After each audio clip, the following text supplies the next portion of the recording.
Hello, and welcome back to Tommy's Top Picks Weekly Roundup podcast, episode 138.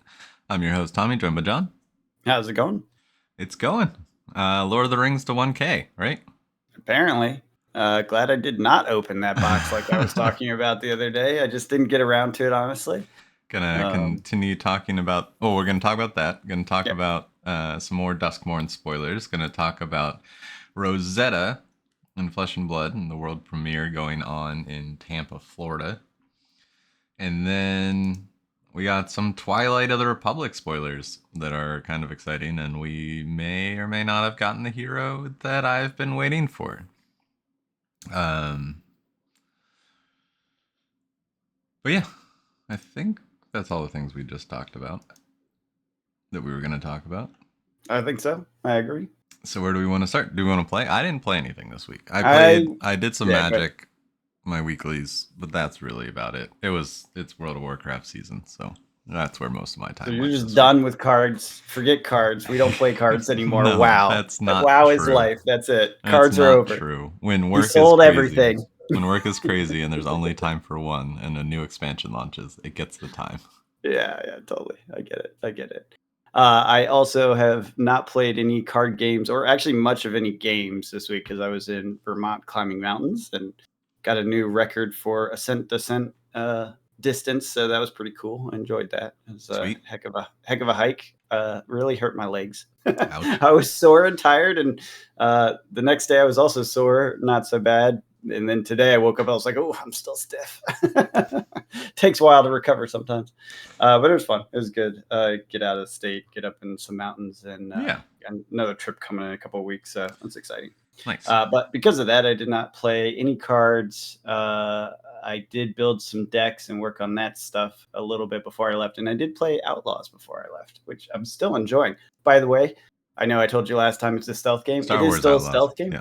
Yeah, Outlaws. That's what I said. Outlaws. I thought Outlaws of Thunder Junction. Oh, you heard the whole thing? I did not say that. Yes. No.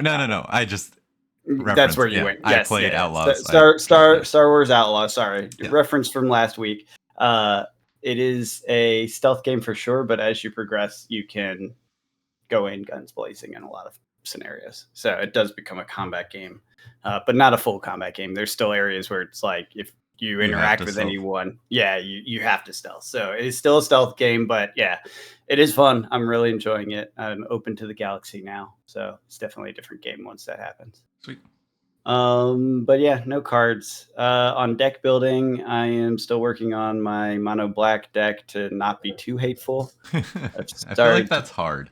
Especially after Duskmorn, because Duskmorn blacks are. That's my game of Magic, is to make things that aren't the easy build. I know how to build the easy build. It's too easy. I want the hard build that's still satisfying and fun and plays well.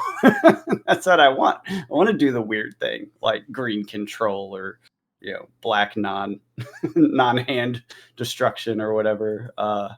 So we'll see. I'm not there yet. I've tried like 3 or 4 different things and nothing's sticking yet. I have a couple ideas I'm still exploring, and then my primary build right now, I'm still finishing off Gish. Cards are just rolling in. And then Voja, Jaws of the Conclave. I'm going to make a little aggro. I forget what this one's called, but it's red, green, white, whatever that color combo is. Mm-hmm. Fun. It's fast. Lots of elves. It's like elf ball, wolf ball, lots of synergy.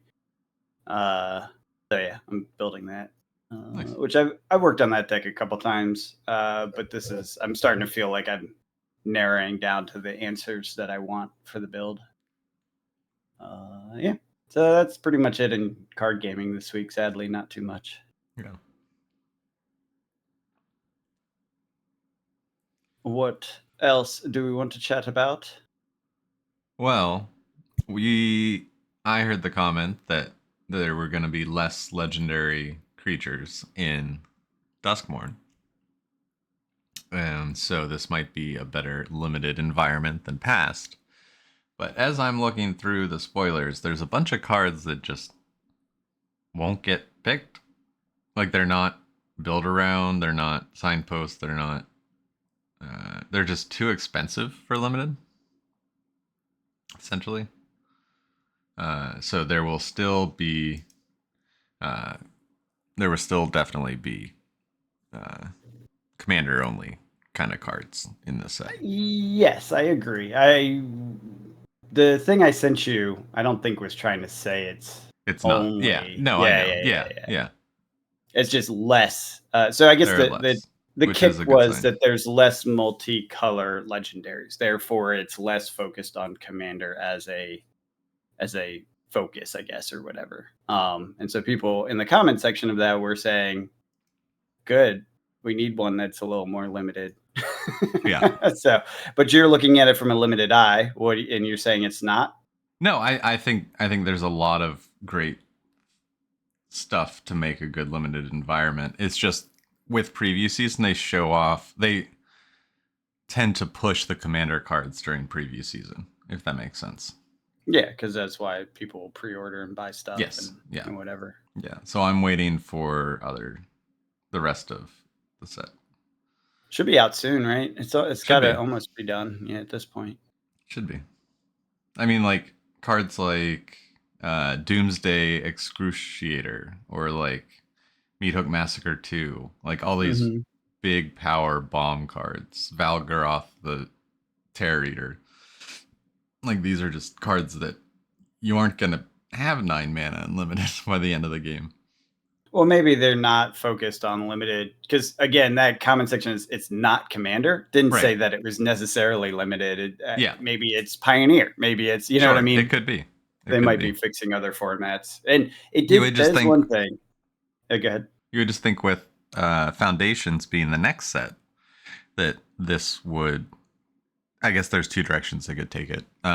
They could take, like you said, help out Pioneer, help out another format with this before standard Foundation moving forward, and the sets after Foundation, and focusing on standard there.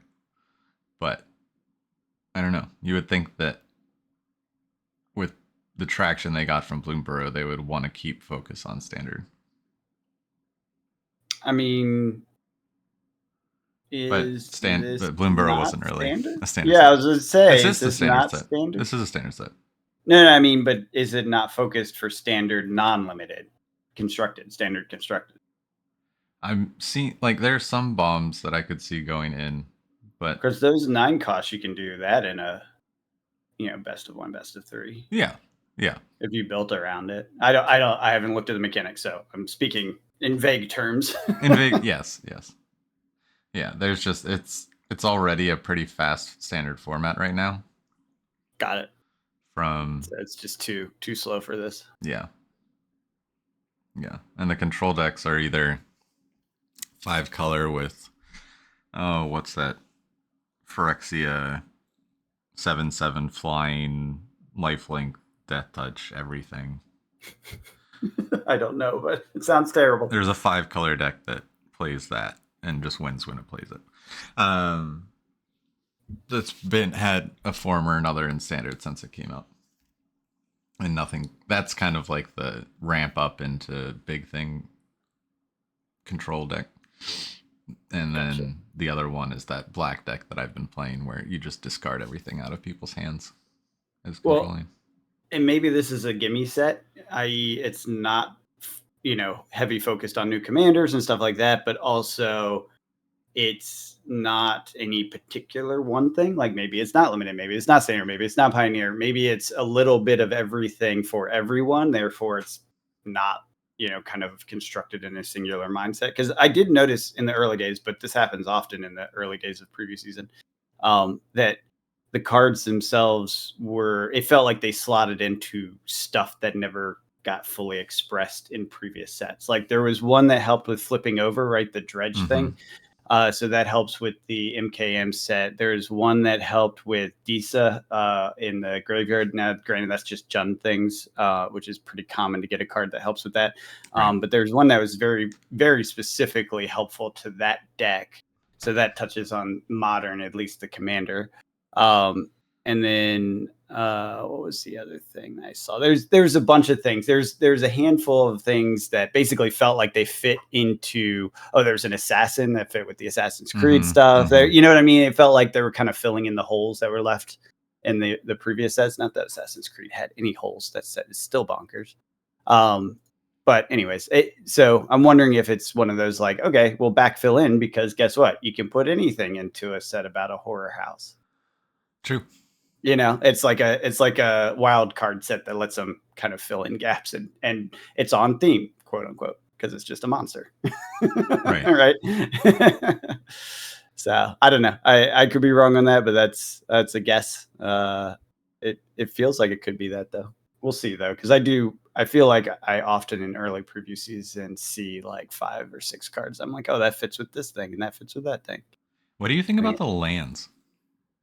I think they're cool. Was it tap one color or tap two, like one or the other or something? But you have to, was it pay a life or something? I can't remember how it worked. It's activate only if you can. So if you control one, if you control one. Yeah. So it's like, call it island plains. If you have a plains, you can use the dual color. I think it's great. Well, and it's not tapped, right? No, it doesn't come in tapped. So if you play it like the plains, the white blue one, Flood Farm Verge, if you play it, it comes in not tapped. You can tap for white or you can tap for blue, but you can only activate it if you control plains or an island. Yeah. I'm 100% awesome. In. It's a great dual land filler. So I've been trying to move away from dual lands because I don't own any physical real ones. I've been using proxies and trying to get away from using too many proxies, and those are particularly like I'm never going to buy those for my decks kind of proxies. So I'm like, let's make decks with cards that I will actually own. And so I've been moving towards the tapped ones, right, that have the types, so you can call them in with the ramp spells. And then this set I'm going to get a full set of. And I think there's one other that's really good. Obviously the shock lands, I have those, and the what's the other one? The surveil lands, although those are only good for graveyard decks. Yeah. There's another one that's like, which one? Pain lands. Pain lands. That's it. Yeah. So trying to get like the variety of the more accessible land types that are multi-lands and build mana bases on that. That's kind of my next puzzle, is to learn how to do solid mana bases. I will say, as I've studied higher powered decks, there's just a handful of cards you kind of need. I mean, you don't need them, but they're definitely things I'm looking at getting. Ancient Tomb, I guess they call it fast mana or whatever. Now that's $100 card, but I'd probably get that, right? Like because I'd play. It's basically add 2 colorless mana to your mana pool. It deals 2 damage to you. So it's just fast 2 mana land. Yeah. But for $100, I could get 1 or 2 of those and put them in my decks that I really need the speed. You know what I mean? There's another one, Mana Confluence. That's $44. Pay 1 life, add mana of any color. That's like a so-so one, but might be worth it. And then I feel like there's one other that was really good. They're considered. I think they're just considered fast mana or something like that. I have a lot of the Moxes, but I'm starting to build things towards faster speed. I have a Jeweled Lotus, so Lotus Petal. I don't have a Mana Crypt, but like the Mox Diamond and all that stuff, I'm starting to build towards that. Okay, how do I get fast, consistent mana ramp so I can build other types of decks? You know what I mean? Right. Like things that need a little bit more speed to get things going, because my deck's dirtle too much. And I'm trying to get away from cards that I won't actually own. So it's kind of the next puzzle for me after I finish this set of decks, I think. Nice. Yeah. Learning mana. Yeah. Learn graveyard, time to learn mana. I wonder if this will be a 3-color set, just because of the common lands too. That are dual. There's dual common lands. They enter tapped unless a player has 13 or less life. For limited, I wonder if it'll be 3-color, because those are pretty playable. Because if a player has 13. Oh, I don't know. Like you're talking about kind of the deck destruction for. Yeah, gotcha. The archetypes or whatever they call it. Yeah. I bet you could do 3 lands or 3-color pretty easily in this. I think I saw a cheat sheet, they do for draft, I don't remember if it was Duskmorn or another set, but I noticed it had 3-color as the different structures. Yeah, most limited sets are either 2 or 3. And then you have random ones like Dominaria United where it's typically you go all 5. But yeah, my favorite are the 2-color personally. No, this is 2-color. I just found it for Duskmorn. Okay. There was one they were previewing. I'm not sure what it was. Maybe it's for something next year or something. No, I can't remember what it was. I saw it and it was 3, and I was very surprised by that. It was 3-color, was all of the archetypes were 3-color combos, and I don't remember which set it was now. I'm kind of sad about that. Yeah. I forget what the technical term is for it, but the split cards, not split cards, they're like some colorless and then either red or blue mana, or like 2-color mana. I found it. Double Masters 2022. That makes sense. I pulled the draft thing aside and the packs aside, so you can play Winston. Yeah, I was like, what was I looking at? That's the only thing I've opened recently that's draftable. So nice. That's nice. That'll be fun. Yeah, looking forward to that. Yeah, and get that in another set of Phyrexian because I enjoyed that last one we did. Yeah, I have a box of that. Oh, cool. Yeah, I'm pretty sure I have some boxes too, but I don't feel like opening those anymore. I think I'm onto the hold it down for a while phase for those ones. I'm definitely in the hold it down unless I'm drafting. Well, yeah. But speaking of that, we got Lord of the Rings almost $1,000. Yeah, I'm glad I did not open it and say I wasted $650 because now I would be feeling like I wasted $1,000 like a week later, 2 weeks, whatever it was. So yeah, I did not open that. I did think about it at least 3 or 4 times. I'll tell you, I thought I was struggling with that decision. I wanted to open it, but do you think it's tied to Rings of Power?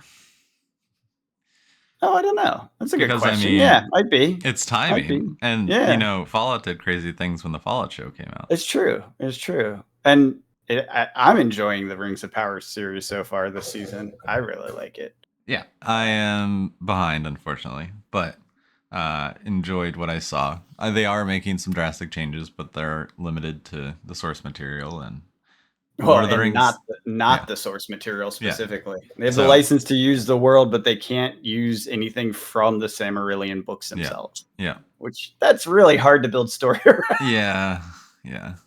So they're doing it. I like it. Like if you just look at it as a separate Lord of the Rings. Yeah, that's what you have to do. That's what you have to do. Yeah. And we don't get very many of those, so you have to cherish what we get.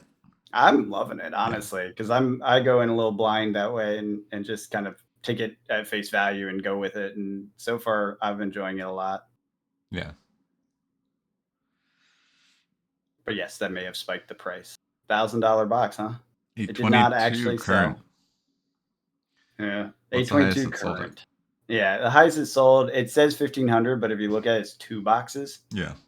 Which is so weird that he listed it as 1 box, but it's 2. Basically, they wanted to sell 1 time, not sell twice, like not ship twice. Yeah. So they posted images on TCG Player, 1,500 for the 2 boxes, which I guess is legit way of doing it. I've seen weirder things with Pokemon. Here's random packs that aren't even in the same set.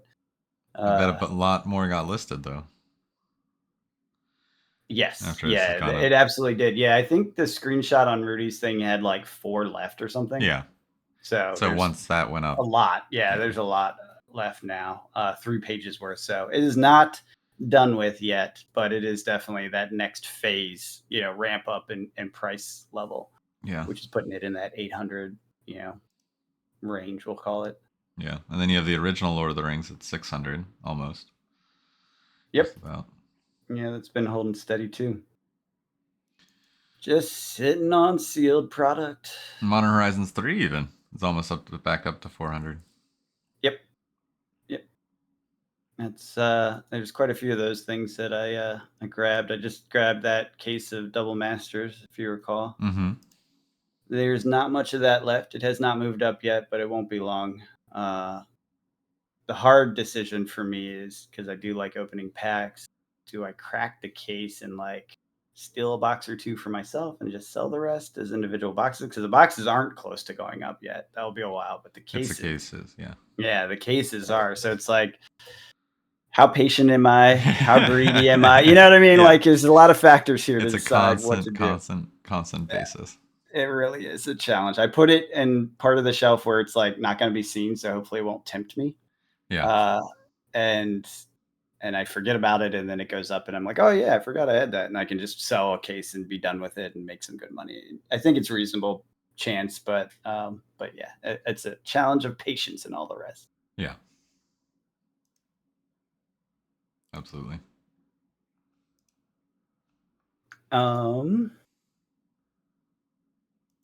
What else?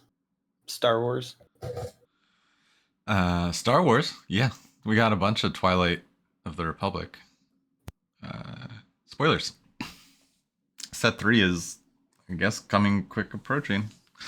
It's out in November, but I guess there must have been some event where they showed off a bunch of things. We got the Obi-Wan unit, which is super exciting. I was definitely excited, or hoping to see Obi-Wan, because I want to play Obi-Wan as a hero. And we have the older Obi-Wan from set 1, but now we have like Clone Wars Republic Obi-Wan from this one. It's a 4/7 for 6 Sentinel on attack, heal 1 damage from a unit. If you do, deal 1 damage to a different unit. So Sentinel's blue tempo, defendable. It's like taunt. You can block in with it or Hearthstone. whatever. Yeah. No, like they have to, unless they have Saboteur, they have to attack into it before attacking your base on that lane. And that's the only way that individual cards block in the game, right? Yeah. That's right. Okay, just make sure. Yeah. I always think of it as defender, but it's not that either exactly. But yeah, I get it. Yeah. I'm sorry. That is the hero card. And that's the leader unit. Mm-hmm. And then the leader ability is tap to heal 1 damage from a unit, which is kind of underwhelming. And he comes out at 6. So I don't know. I think they're stuck in that they made such powerful heroes in set 1. Oh yeah, this is the filler phase. That's normal. But Maul's leader is pretty nasty. Action on attack with a unit. It gains overwhelm for this attack. So trample. So you can give anything trample. Yeah. And then attack with it. And then his unit, he comes out at 6 as well. And he's a 6/6 overwhelm. And each other friendly each friendly unit gains overwhelm. So when he comes out, all your units have overwhelm. That's gross. That is pretty powerful. Yeah. So they're limiting the creep to probably the less represented color combinations, like the ones that don't have as much power from the previous sets. I think all colors now have powerful things. A headliner. Yeah. Because I mean, you have hero and villainy, and different things that lead into those. But between the red, blue, yellow, green, I think those are all right. Yeah, those all have their play styles now for sure. And we're getting another Sabine. What I'm very excited about is all the clones, because I plan on and there's a clone token. Mm-hmm. So you're just going to be making a bunch of little clones, 2/2 clones. Obviously, seems on theme. Yeah, and there's a bunch of Jedi that are. So my goal is to make the Obi-Wan Kenobi, and then just have Sentinel, but also make a bunch of little clones.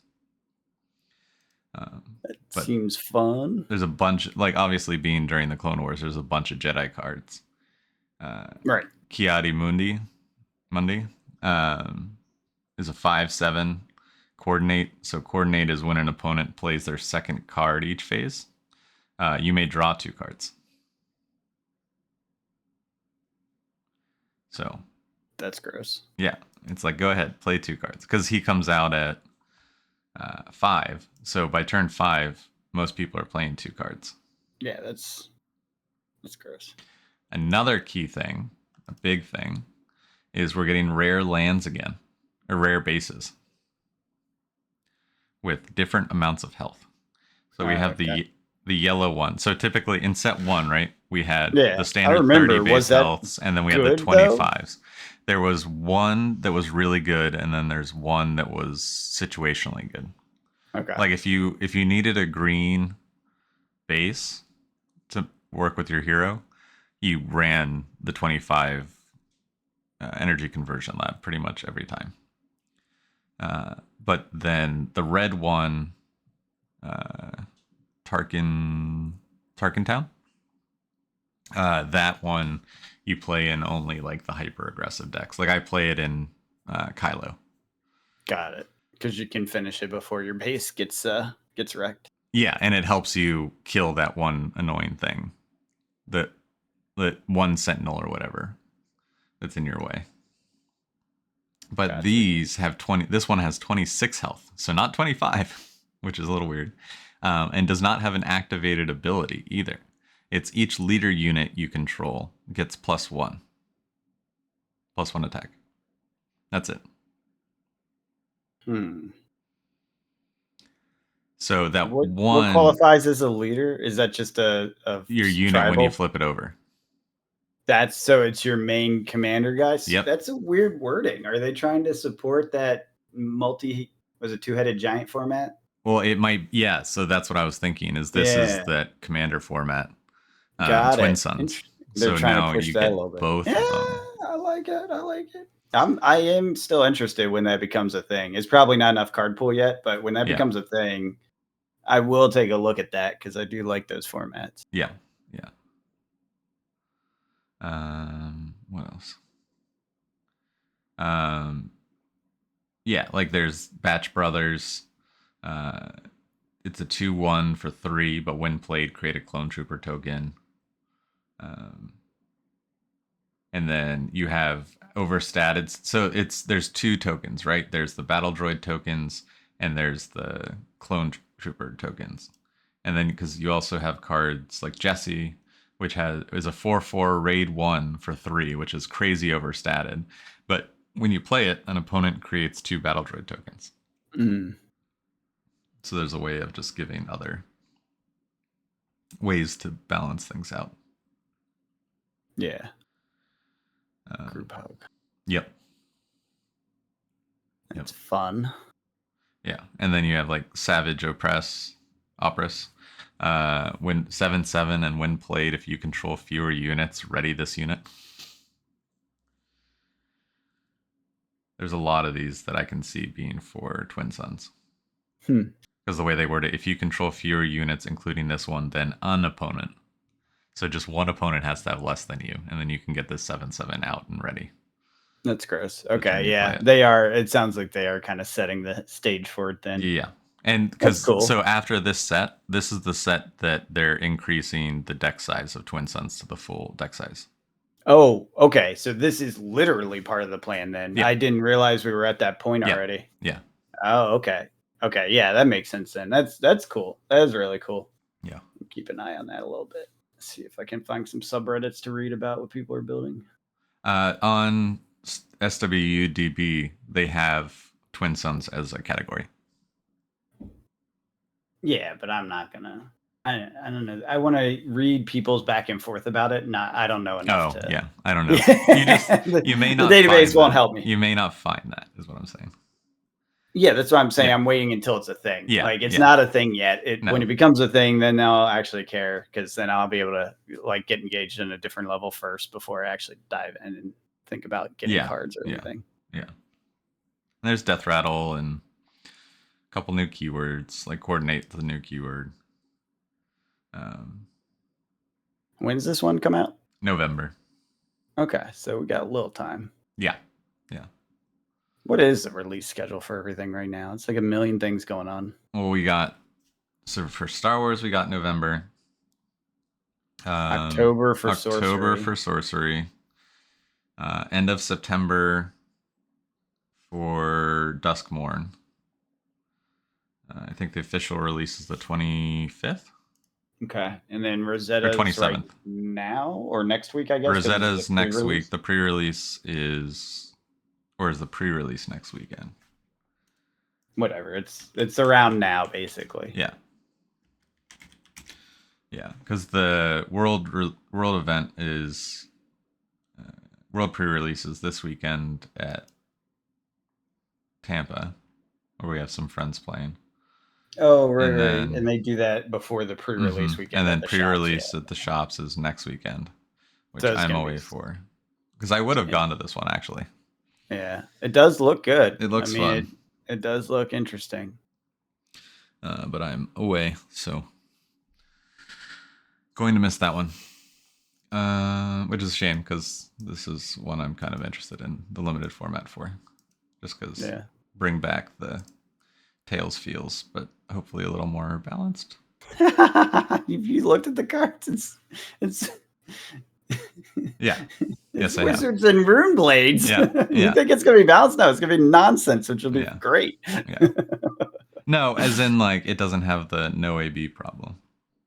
It won't have that problem. Yeah. That's true. Yeah. But everyone will also have wizarding things. Yes. So I feel like that kind of neutralizes itself right there. Yeah. But I think that's fun. I mean, it's going to be a twister. You know, it's going to be very different than some of the other sets. So yeah, there's a ton of really interesting cards. Yeah. Yeah, I'm curious to hear how this plays.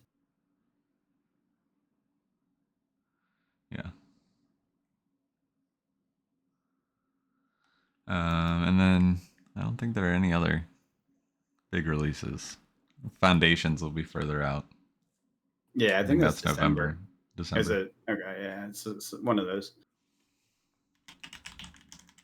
Yeah, I think that covers it. Yeah, so November 15th, yeah. The next, call it after this week and next week, it's basically constant releases for the following month, essentially. Yeah. And then I'm assuming there'll be a little calm down over like Thanksgiving, etc., into the holiday season, but maybe something else in December. Could be. Yeah, I can't remember. I feel like there was something that was being like getting released in December, but I don't recall what. Yeah.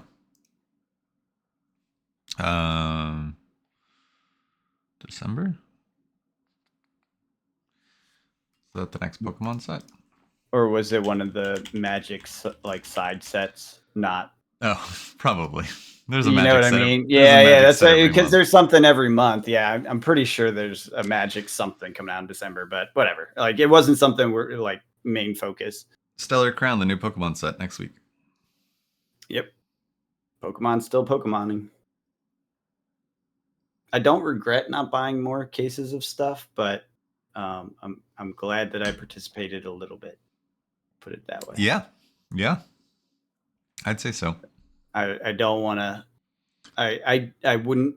There's nothing in me that says it was like the move for deployment of capital in a crazy way, but and also space. That's the big one. Yeah. It's like for the space, the money, effort. I'm like, did I miss out? No, I don't feel any FOMO on this at all. No. I feel like we both have our positions in Pokemon. Exactly. Like I'm like, this is just fine. Yeah. This is it's just all fine. It did what Pokemon does. We grabbed it when it was dirt cheap, and it'll just ride that wave for next year. Probably is when I'll actually care about it. But so then, stereotypically, next week, maybe the week after. The couple weeks after the release, right, is where you look for the deals on Pokemon. Because all the stores will have a ton of it. And, I mean, those TikTok sales. Yeah. You'll be able to find it pretty cheap. Because then we have another set in November, which is the Surging Sparks. For Pokemon. So we have one in September, one in November. But is that a real set? Like, does it have booster boxes, or is it one of those weird little ones? Or is this one of the weird little ones and the next one's booster box? No, Stellar Crown has a booster box. I never did. fully understand Pokemon's product structure. And I did. How much was I tracking it, and how much did I buy and sell it? And I still can't figure it out. Both of those sets have booster boxes. Full both sets. September Okay, and wow. November. That's weird to be so close. No. 2 months apart? Yeah, no. No, because we had Shrouded Fable in August, which was the. I feel like they took a ETB break, set. but maybe I just wasn't. Oh, that's the ETB set? Yep. Okay. Yeah, so we just had So there one. was a bit of a break. Yeah, because neither of us picked up the last set because of ETB set. Yeah, that's why I was like, I feel like it doesn't make sense. Like it's off, but yeah. No, we just skipped one. Yeah.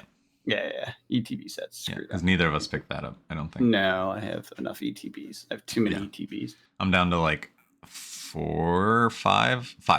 I have 2 of the original Sword and Shield, and then I have 3 of the 25th anniversary. I have 4 ETBs or 5, one of the 2. I can't tell how many's left in that case. And that is 5 too many because I hate ETBs. I just don't like the shelf space like they take up. But even bigger. Yeah, and they're a pain in the butt to sell because like the shipping, because of the awkwardness of it. Like I just don't like them. I don't like them. I don't want them. No, I'm good. I got them the 1 or 2 times you convinced me to, and it's fine. I'll hold on to them until they're worth money. Well, they are going up. Were they Crown Zenith, or were they? And one of them was some premier super set something or another. I don't know. The 25th anniversary are definitely good holds. Yeah, that's what I mean. Like, I don't care. I'm fine. It will go up. It will be worth something. I'm like, now that those little bundles sold and continue to rise in price and stuff, I'm like, okay, it's just patience. Like, just just sit on it. Eventually, it'll be something. It's fine. Yeah. The bundles were my biggest, like, oh man, I screwed up. And then now that it just took a couple of years, and then it settles out. So even the biggest screw up still turned out fine. Yeah. That's my point. It's like, it's fine. I have bundles. I don't want any more bundles. I don't like how much space they take. Bundles are probably like your number 2 go-to when collecting Pokemon. Like if you're on a budget and you don't want to just buy a bunch of booster boxes, bundles are probably the next best bet. But then buy them in bulk. Are booster boxes good though? Because I feel like that's a lesser product in the Pokemon consumers' booster eyes. Boxes? Yeah. They're the number 1 product. Are they really? Booster boxes? That's what I wasn't sure, because it does seem like, because you know how sometimes they don't do them, right? For 1, and 2, I feel like the cost to like kids opening packs and stuff, I don't know. This isn't for kids opening packs. Well, obviously, but kids opening packs, they'll just get the cheapest. Parents will just get the cheapest that are on the Walmart shelf or the Target shelf. Yeah. Well, whatever's current. So demand's lower. That's my point. Like, well, it's for the collectors. Okay. That's what the collectors trade in. I don't understand. It's fine. It's one of those things where, like, you know what you need to understand? Buy Pokemon, put it on your shelf, sell it 2 years later, make money. Like, that's all I need to understand, and that's what I understand. Basically. Yeah. And even if you buy the wrong product, it's fine. It'll just take a little longer. Yeah, the 3 or 4 years, right? Yeah. The one product you definitely don't buy is those big, bulky plastic. My God, those things are terrible. Yeah. Yeah. I bought one for celebrations and I ended up giving it away. I got 5 for free. I got a case of them for free. I just tore them up and sold the cards, which I did all sell. That was nice. Well, I think I have 1 or 2 left, but close to all. Yeah. But the booster boxes. The booster boxes are the products that you can't get at like a regular store. Like you have to go to a game shop if you want to get it in person. Got it. Okay. And most people in Pokemon don't even go to game shops. Right, because that's not their jam. That's not the thing. It's such a weird ecosystem. Very different. Since I've been selling on Facebook Marketplace, like people ask what else I have, and then I mention the ETBs, and no one ever wants the ETBs. They only want booster boxes. Got it. Okay. But I'm also not looking to sell my ETBs that much because I'm waiting. The celebrations, I'm waiting for the 30th anniversary, and I think the 25th will pop. Right. That makes sense. And they're done printing that. So, but yeah, buy a Pokemon, put it on your shelf, wait a couple years, see what happens. Not financial advice. Not financial advice. But it does tend to make money. Yes. Yeah. Doesn't matter what set. Some sets. No, that's not true. I mean, to be fair, you shouldn't be set like driven, but some sets do take way longer. Like, what was it? Correct. Was it S? What was the last set? S. What was it called? Sword and Shield. Sword and Shield. Yeah, thank you. Base or whatever. Yeah. That thing took forever. It felt like a decade. It probably wasn't a decade, but it felt like it. It was like 4 years. It took forever for it to go up, and it's still not very high right now. Comparison. So, yeah. But if you look at what's in that box and what you can pull out of it, nothing even comes close to the price of a booster box, which still boggles my mind. Oh, that's the premium, man. That's how it works. Like, that's how it's supposed to work. There's other games and things like the whole market since 2020 got goofy, and it doesn't do that. But that is the general standard of how this whole thing is supposed to happen. That has been blown apart and restructured and re-engineered multiple different ways. So it's hard to say that's real and normal anymore. But like someone bought a couple boxes of Paldea Evolved off of me, and we're just really hoping to pull the Magikarp. Where if they just bought one less box from me, they could have bought and saved money. The Magikarp. Well, guess what? They got all those extra cards. That's the justification. Yeah. And they got to gamble. Yeah. And fair. I get it. Yeah. It's not worth it. It is not worth it unless you want the cards, right? That's true. If they like the cards and they like sorting them and they like putting them in binders or whatever people do with them, like that's what they're buying. And then they're hoping for the bonus. Yeah.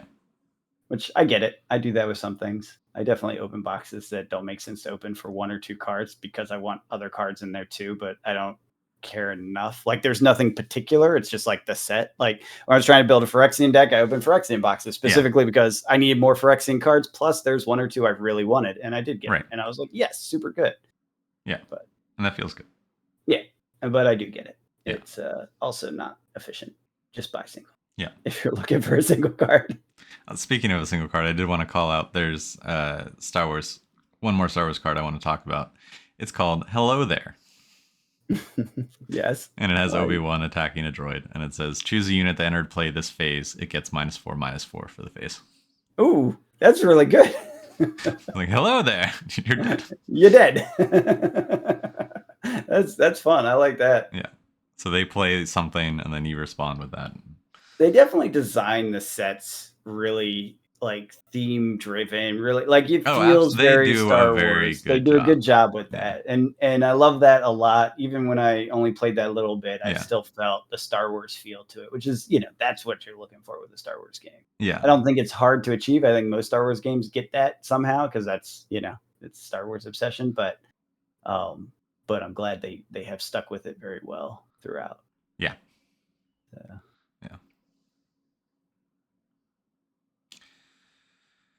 But yeah. What else? We got other topics? I can't remember what else we had in the list. We talked about Lord of the Rings. We talked about Star Wars. We talked about... Did you want to talk about sorcery at all? Oh, there's not much to talk about. I think the preview weeks are done now. All the cards are out that are going to be out. It's not a whole lot of cards, which is unfortunate. I think it's like 16, 18, something like that, maybe 20. That said, it's coming soon. People are getting them on pre-order. They have, because it's like Team Covenant subscriptions and stuff, which is, I would say, the main distribution channel for sorcery. Like, I know people don't like that. It should be shops and all this stuff, but it just is how it is right now. We'll see if it changes over time or not. But I got charged my amount, and that's when I realized that I cut my supply down from a case to just 2 boxes. I guess at some point a while ago, I was like, you know what? I don't think this is going to be as big. I'll buy a box and keep a box on the shelf, obviously, hence 2 boxes. And if I like the opening experience, I'll buy more because they will most certainly have more either at Team Covenant or otherwise. So we'll see. We'll see how it goes. It's coming up soon. I know there's a lot of grumpy people about the the price per pack thing. I get it. Sure. But yeah, I'm not sure it's going to be that big of an impact to it either way. No. Do you think, okay, so with set 1, things went crazy. Do you think what happens with set 2 of sorcery boxes? Do they stay about just available? Oh yeah, that's my suspicion. I don't think this is going to be, and I don't know. I have no idea. I have no numbers. I have nothing. This is just my gut. My gut is first hype was hype. Second hype, you'll get it. You'll get a wave, and there'll be product on the shelf for a while. I mean, there's still product on the shelf from the first and the beta wave, right? So it's not like it disappears quickly.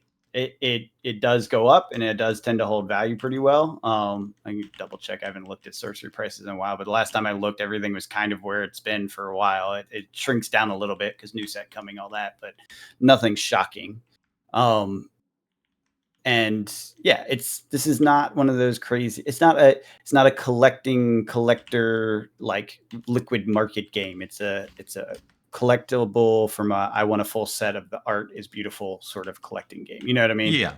Like this is not a high trade game. This is a I like the set. I'm going to collect the set or whatever. I want a box, whatever. That's how I see it. And I think that's kind of how they targeted it. You know, there's like special things to get if you want to really collect beautiful art along the way and a fun gameplay that's kind of like, let's not take it too seriously. I feel like this is the game of let's not take it too seriously on every aspect of card games. You know what I mean? Like, don't take the trading too seriously. Don't take the collecting too seriously. Don't take the rarities too seriously. Like, just chill, people, chill. Have a good time with the game. Like, that's the feel I get from it. And I think that's how they designed it.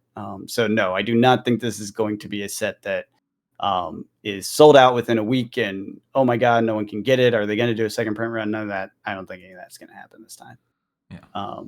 We'll see. I could be totally wrong. Like I said, that's just my gut.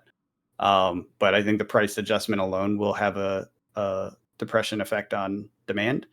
And then from there, we'll see how much they printed. That's the other factor we got to find out. And we won't know that until it's out. But I doubt it'll be, I think what we'll see is a good 6 months of availability on Team Covenant. Like, that's just what I think. Yeah. I mean, the first set was available from Team Covenant for a while. For a long time. Yeah, for a long time. That's why I'm like, I don't think this is a problem. I think it will be fine. Don't get crazy. Now, will there be valuable cards? Yes. Yeah. They have all sorts. It's already been confirmed. Rudy said they have all sorts of random curios and stuff. So I think they're going to nail the opening experience if it's similar to the last one. And there will be beautiful, crazy art pieces that people really covet that are super rare. Like, that's going to happen. That's what they do. That's their whole MO. They love that. And I love that. And I think that's part of what keeps prices of like things like boxes elevated, because the gambler's premium is really, really good. Like, it's a real premium if you hit those cards. So, but that's their design. That's their entire structure. So I don't know. I think it's good. Yeah. Once a year, maybe twice, get this crazy set with beautiful art. You get some, you love it. You know you'll never get all of them, and that's okay. Yeah. It's like being a kid again. Yeah. It's like being a kid again. Where it's like there's no way you're ever going to get the full set of Magic, whatever that came out. No. It just wasn't possible. You work with what you got. You tried, yeah, you did what you could. You pulled the packs you could when you could, and you enjoyed that, and you loved it, and you traded for the things you really wanted because you're going to do this or that. But, you know, that's what I love. They really did a good job of capturing that. Yeah, for sure. So, yeah, that's it on sorcery. Anything else? I did want to respond. We had a comment on last week's podcast asking what happened to Tommy's Top Shelf Comics. Will the channel return?